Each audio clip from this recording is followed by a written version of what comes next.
24. It was now the 8th day since I had had my accident in the desert, and I had listened to the story of the merchant as I was drinking the last drop of my water supply. "Ah," I said to the little prince, "these memories of yours are very charming, but I have not yet succeeded in repairing my plane. I have nothing more to drink, and I, too, should be very happy if I could walk at my leisure toward a spring of fresh water." "My friend the fox," the little prince said to me. "My dear little man, this is no longer a matter that has anything to do with the fox." "Why not?" "Because I am about to die of thirst." He did not follow my reasoning, and he answered me, "It is a good thing to have had a friend, even if one is about to die. I, for instance, am very glad to have had a fox as a friend." "He has no way of guessing the danger," I said to myself. "He has never been either hungry or thirsty. A little sunshine is all he needs." But he looked at me steadily and replied to my thought, "I am thirsty too. Let us look for a well."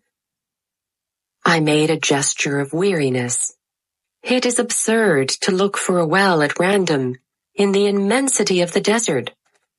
But nevertheless, we started walking.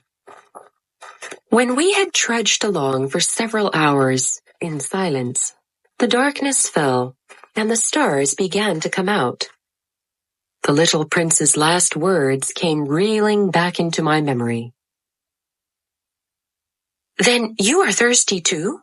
I demanded. But he did not reply to my question. He merely said to me, "Water may also be good for the heart." I did not understand this answer, but I said nothing.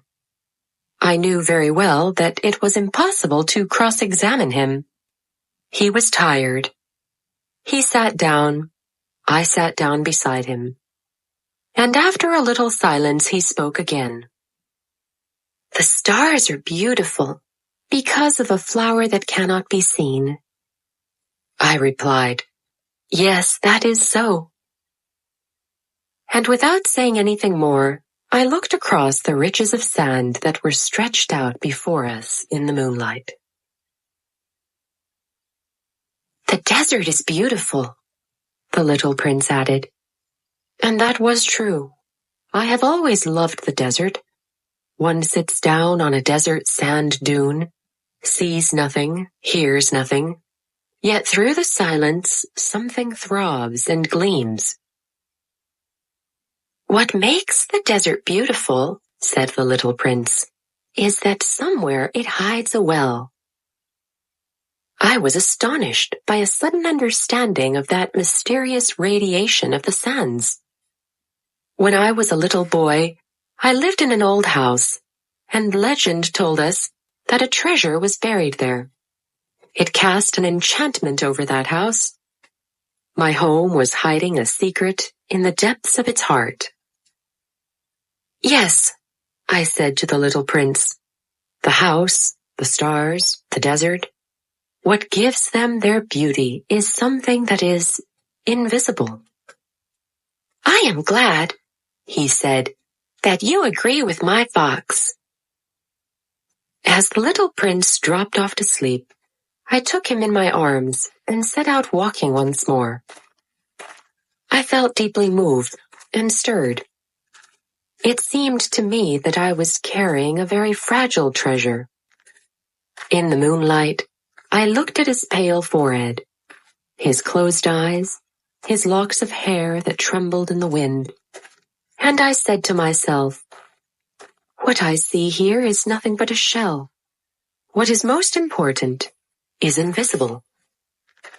As his lips opened slightly with the suspicion of a half-smile, I said to myself again, "What moves me so deeply about this little prince who is sleeping here is his loyalty to a flower, the image of a rose that shines through his whole being, like the flame of a lamp, even when he is asleep.